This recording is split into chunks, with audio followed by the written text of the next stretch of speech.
Before I do start this video, make sure to use my TCG player affiliate down below if you're looking for any of these singles that I talk about today. Also, this channel is sponsored by Arcane Fortress. If you're looking for the best deck boxes around, make sure to use my link down below in the description to check them out. One other way you can support the channel is by becoming a patron. There are some great benefits of being a patron to the channel, such as giveaways, deck advice, and more when you do join. Hey, what's going on YouTube? This is Devin coming back at you with another video today on PubStomp MTG, and in this video today, I will be diving into Be'lakor the Dark Master. And the inspiration behind this video is I've been brewing Be'lakor the Dark Master for quite a while, mainly because I wanted to focus on making Gyruda Doom of Depths a companion for a specific commander. And I feel like this is absolutely perfect, basically a match made in heaven, if you will, because Gyruda is a demon itself. So in my previous video, I did talk about companions in EDH and what kind of commanders would fit them best. And of course, I did talk about Be'lakor and Gyruda a little bit in there, and I wanted to do a full deck tech. A long time ago, I actually did make a deck tech for Be'lakor the Dark Master, but I feel like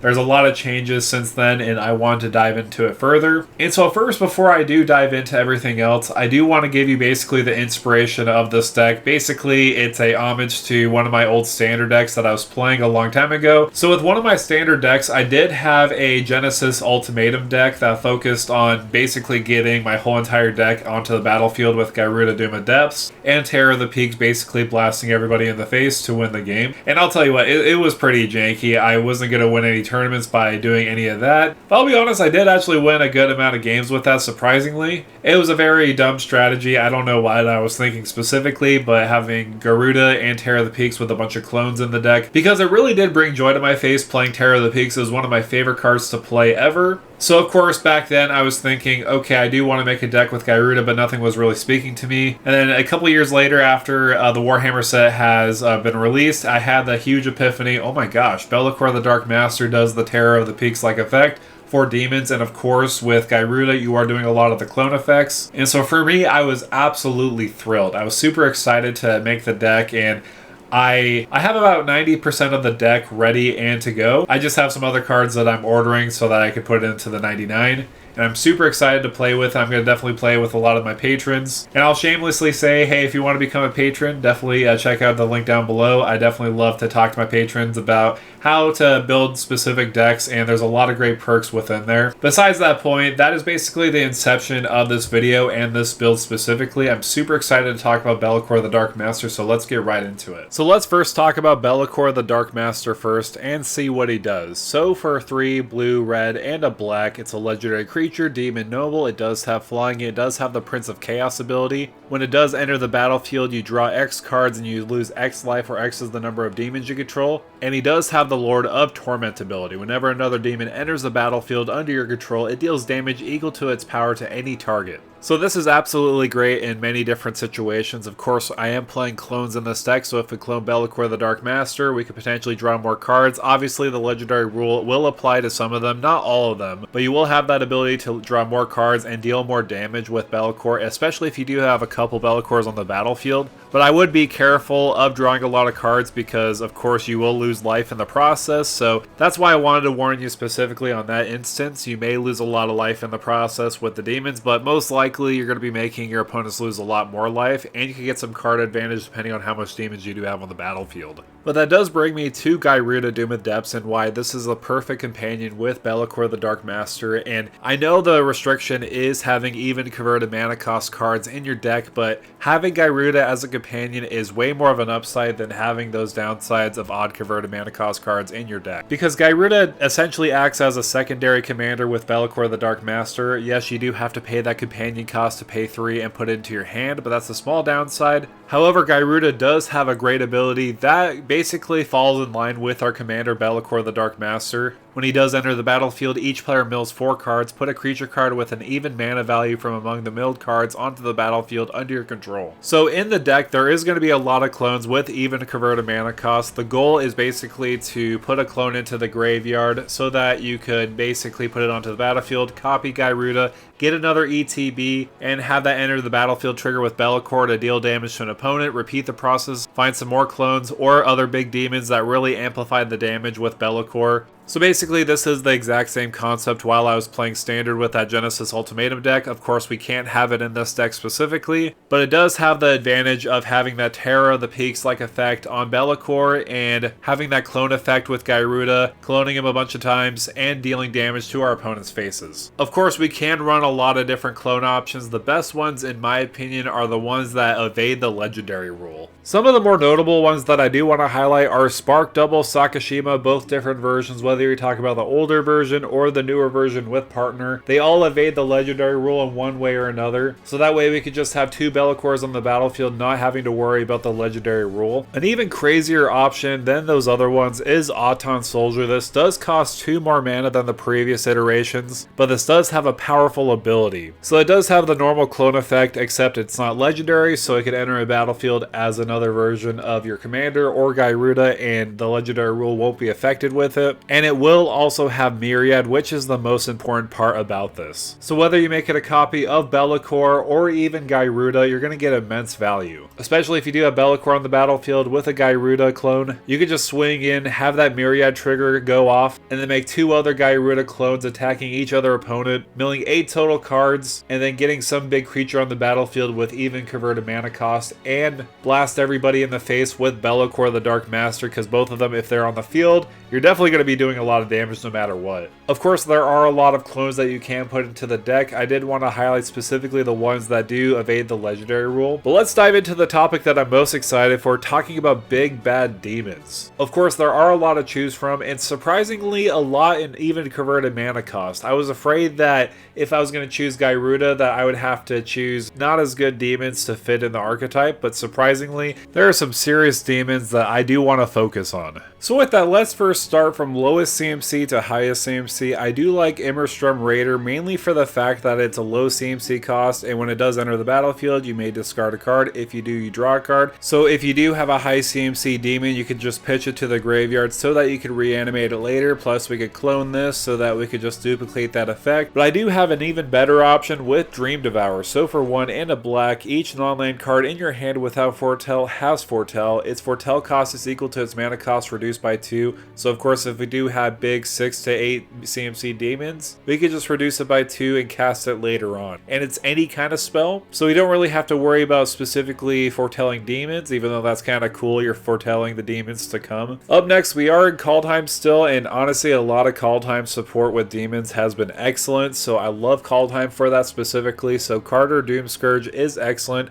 basically giving a Disrupt Decorum for all your opponent's creatures. And whenever an attacking creature dies, each opponent loses 1 life and you gain 1 life. That's actually going to be pretty relevant, especially if we draw a lot of cards with our commander. We could potentially lose a lot of life in the process of drawing all those cards. So every little bit of life does count, especially when you're making deals with demons. Following that, we do have another 4 CMC card, or it's not really going to be 4 CMC in most situations, but if you want to play it as it is, that's kind of cool, but you really want to be playing it for the X ability with Orcus, Prince of the Undeath. It does have the 2 different modes. Basically, you could get a Toxic Deluge on how much you do pay into that X ability, or you could reanimate another creature depending on how much you pay into that X ability. So either way, it has great utility being on the battlefield as a 5/3 body with Flying and Trample. It could be a Toxic Deluge or a reanimation spell, so it's a win-win no matter what with Orcus. Let's go back to a classic with Rakdos, Lord of Riots. So for 4 mana, this one is perfect in our deck because we're going to be flinging damage all the way around, and we can reduce the spells that we do cast by 1 depending on how much our opponents have lost life. I do have the newer version of Rakdos, Patron of Chaos from the Murtzak Harlaw Manor in this list too, because it's just great value. Either you're going to make opponents sacrifice non-land permanents, or you're going to draw 2 cards at the beginning of your end step. Either way, it's going to be a win-win because it acts as removal on your opponent, or you get to draw 2 cards. Most likely, you're going to be drawing 2 cards because people don't want to remove anything. This is before Outlaws of Thunder Junction. We're also probably going to get another new version of Rakdos with Rakdos the Muscle, and most likely, if it's not even converted mana cost, it's not going to be in this deck anyways, so we'll just see when it gets there. There's another 4 CMC option that I did forget to mention with Bloodletter of Aklazos. This really amplifies the life loss your opponents can take. If an opponent would lose life during your turn,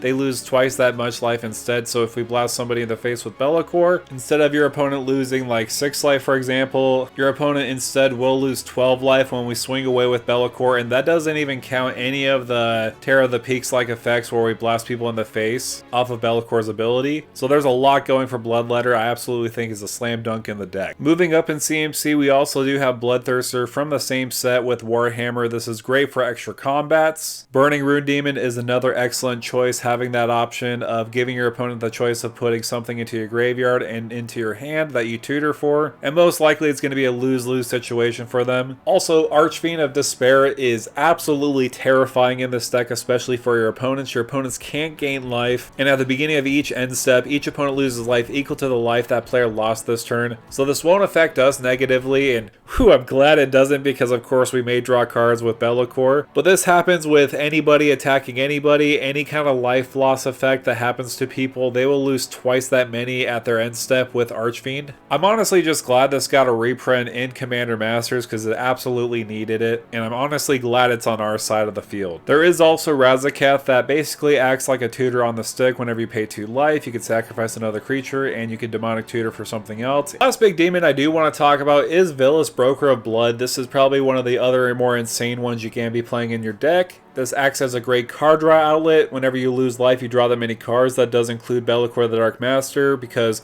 you will lose life based off the amount of damage you do have on the battlefield. If you do have Vilis and a couple other demons, instead of drawing like 4 cards and losing 4 life, you'll draw 8 cards and losing 4 life. Plus, it does act as removal, playing into that black mana cost and paying 2 life. And plus, you will draw 2 cards off of that too. So of course, Vilis, Broker of Blood absolutely does deserve to be in this deck. And so with that said, I do want to jump over to the full deck list. I do want to focus on little pieces of interaction that you can run in your deck. Of course, this is personally on how I'm building the deck, so you could choose how to basically make it how you want. Alright, so I'm here on Moxfield, and I just wanted to give you a brief overview of everything in the deck. Of course, I previously mentioned a lot of different demons and clones you can run in the deck, but I did want to give you a little bit more insight in the thought process of some cards that I did add in here. Specifically, Hidetsugu is just an option that you could just exile a lot of different cards from your library and then deal damage. So of course, we want to amplify the damage a lot with Be'lakor and different other demons that we can cast. Phantasmal Image and Phyrexian Metamorph, and I guess you could say Stunt Double, are options that I just threw in here because it's another clone effect. They are in CMC colors. They are even converted mana cost, and that's the big reason why I wanted to add them in. Thassa Deep Dwelling is an option where we could just blink Be'lakor and just get some more card advantage, or blink another demon and deal a lot of damage with Be'lakor. Or on top of that, with Gyruda, you could just blink it to just put more creatures on the battlefield. So really, it's a win-win when you're blinking all those different options. Titan of Littjara is another fantastic option. I feel like this could be going in a lot of different decks. Of course, if you have a lot more creatures on the battlefield that are demons, you're going to get more value out of this. I feel like if anything else, you could get a lot more value out of this in a lot more go wide strategies. Roaming Throne is just one that obviously you got to put it in here. It could become a demon, and it could just double the triggers of Be'lakor and all our other demons that we do have on the battlefield, including Gyruda. So that is pretty insane. Of course, I'm trying not to add Roaming Throne in every deck because it's very easy to do so. I don't really need to explain too much about it because it's going to be a great all-star in many of those creature type decks specifically. So moving on, let's talk about some of the spells in the deck. And so I did have Damnation, just a couple board wipes. Extinction Event is specifically very good in this deck. I actually ran this in my standard deck that I talked about previously. Obviously, you are going to choose even converted mana cost cards, and then you're not going to really exile anything on your board, but you're going to be exiling everything else at odds CMC. Feed the Swarm is just a destroy an enchantment. Haunting Voyage can be very specifically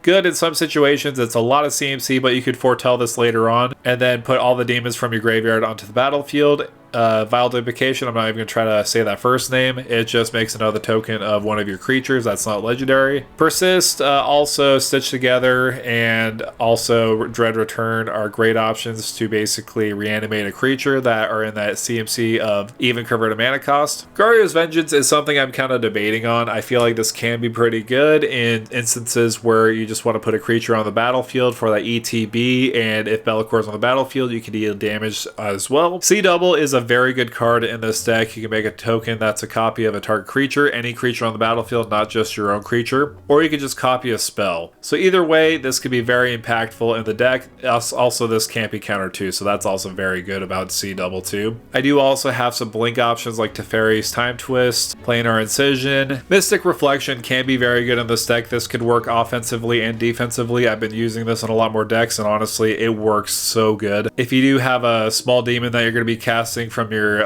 hand to the battlefield, you could just cast Mystic Reflection in response and make it into another big demon that you have on the battlefield. Or you could use it defensively if somebody's playing a big giant scary threat and somebody else has like a 1/1 token on the battlefield. You could just cast this, make that big giant threat come onto the battlefield as a 1/1. So either way, Mystic Reflection is perfect in this deck. Do have some mana rocks. Blade of Solves is very good for that Myriad trigger. Obviously the legendary rule will apply, but that's not a big deal because of course we want to get those ETB triggers. Machine God's Effigy is also another way we could just clone another creature on the battlefield and get some extra ETBs. Animate Dead, Dance of the Dead, just reanimation stuff, and Sneak Attack is very good because of course we want to just sneak all the demons onto the battlefield, deal a lot of damage, win the game. Spiteful Banditry can be another great option to really hit those low CMC creatures too, because of course you can choose how much you want to pay into that X. You don't have to destroy all your demons if you pay a lot of mana into it, unless somebody else has a big giant scary threat. But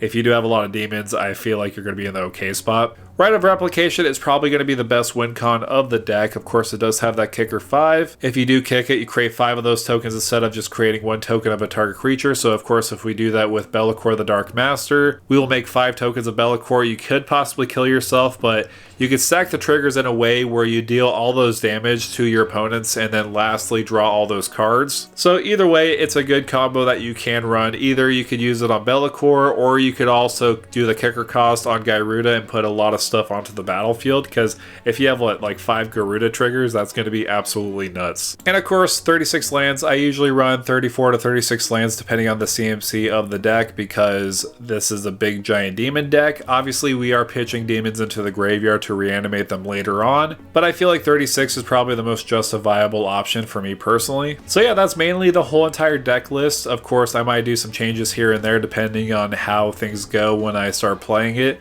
but this is just the brew I have right now. However, that's going to do it for me, guys. Thank you guys so much for coming by and watching this video on Be'lakor the Dark Master and Gyruda Doom Adepts. This is a deck that I'm super excited to play. Again, I have about 90% of it on paper, so let me know down below in the comments. I know Be'lakor has been out for a while, and a lot of people have brewed around this specifically with the archetype of Be'lakor and also Gyruda, but I would love to hear from you and what your thoughts are. So with all that said, make sure to like, share, and subscribe to the channel. And with that out of the way, thank you for stomping by.